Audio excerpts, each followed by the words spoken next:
প্রিয় প্রকৌশলী, আজ কনস্ট্রাকশন কাজে সচরাচর যেসব ভুল হয় এরকম কিছু বিষয় নিয়ে আলোকপাত করা যাক।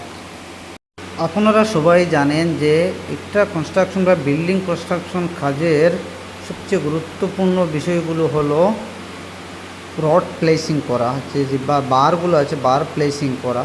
কিন্তু বারগুলো যখন আমরা সঠিক জায়গায় সঠিকভাবে প্লেসিং না করি তাহলে আমাদের কনস্ট্রাকশন কাজে অনেক অসুবিধা হয় এবং কাজের গুণগত মান ঠিক হয় না। ভীমের উপরের যে লেয়ার থাকে ওটাকে বলে কম্প্রেশন জোন এবং নিচে যে লেয়ার থাকে ওটাকে বললে টেনশন জোন। এখন আমি মেইন পয়েন্টে আসি। প্রথমত আমাদের রড প্লেসিংয়ে নজর রাখতে হবে। যদি রড প্লেসিংয়ের সময় কোনো ত্রুটি থাকে তাহলে আমাদের সেন্টারিংকে ক্লিয়ার কাভার ঠিকমতো হবে না। আর যদি ক্লিয়ার কাভার ঠিকমতো কাভারিং ঠিকমতো না হয় তাহলে আমাদের রডে মরিচিকা ধরবে, যার ফলে আমাদের স্ট্রাকচারের অনেক ক্ষতি হবে, লোড ক্যাপাসিটি নিতে পারবে না এবং পরবর্তীতে যখন লোড আসবে স্ট্রাকচারের মধ্যে তখন লোড ক্যাপাসিটি নিতে পারবে না। তাই গুরুত্ব রাখতে হবে। দ্বিতীয়ত, কংক্রিটে ক্লিয়ার কাভার পর্যাপ্ত না দেওয়া হয় তাতে পানি ও গ্যাসীয় বিভিন্ন পদার্থ ঢুকে পড়ে, এতে করে রডের দ্রুত মরিচা পড়ে এবং একসময় রড তার পুরোপুরি সক্ষমতা হারায়। এক্ষেত্রে যখন এলিমেন্ট যেমন কলাম, বিম, স্ল্যাব ইত্যাদি লোড আসে তাতে কংক্রিট খসে পড়তে শুরু করে। এখন আপনাদের মনে আসবে যে কাভার কতটুকু হতে হবে, তাই আমি বলছি যে কাভার মিনিমাম 1 ইঞ্চ হতে হবে। তৃতীয়ত, জয়েন্ট কনস্ট্রাকশনের ভুল। জয়েন্ট কনস্ট্রাকশনের ভুলের কারণে আমাদের স্ট্রাকচারের অনেক ক্ষতি হয়।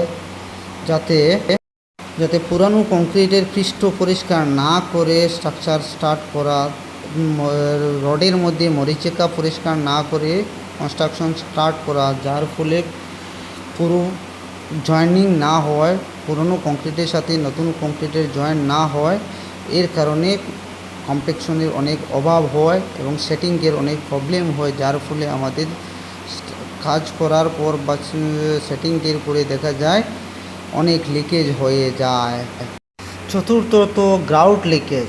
ফর্মারকে যদি প্রপার শাটারিং যদি না করা হয় তাহলে গ্রাউট লিকেজ হয়, আর গ্রাউট লিকেজের ফলে আমাদের স্ট্রাকচারে হানিকম দেখা দিয়ে ছোটো ছোটো ছিদ্র দেখা যায়, যার ফলে আমাদের স্ট্রাকচারের স্ট্রেংথ কমে যায় এবং স্ট্রাকচার ভেঙে আবার তৈরি করতে হয়। তাই এর প্রতিরোধ করতে হলে আমাদের কি করা উচিত জেনে রাখা ভালো। আমরা শাটারিংয়ের লিকেজগুলো ভালোভাবে দেখব, খেয়াল করে ওগুলোর লিকেজগুলো মারব, আর লিকেজগুলো যদি ঠিকমতো মারা হয় তাহলে আমরা এগুলো সমস্যার সম্মুখীন হতে হবে না এবং আমাদের স্ট্রাকচার চিরস্থায়ী এবং মজবুত হবে। 5 নম্বর, কম্প্রেশন। যদি কংক্রিটের পর্যাপ্ত কম্প্রেশন না হয় তাহলে কংক্রিট সেটিং হবে না এবং কংক্রিটের স্ট্রেংথ আসবে না। এবং কম্প্রেশন দিতে হলে যেমন আমরা ভালোভাবে ভাইব্রেটর মেশিন দিয়ে আমরা পাকাগুলো মারব। প্রতি স্তরে 300 থেকে 450 মিলিমিটার পর্যাপ্ত কম্প্রেশন নিশ্চিত করতে হবে।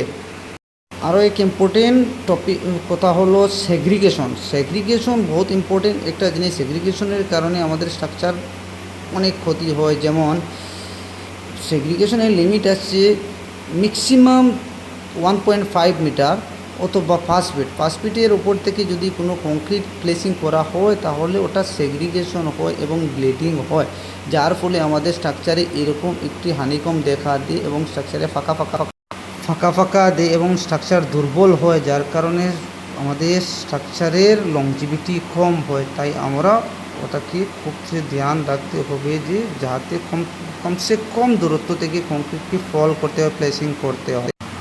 ধন্যবাদ।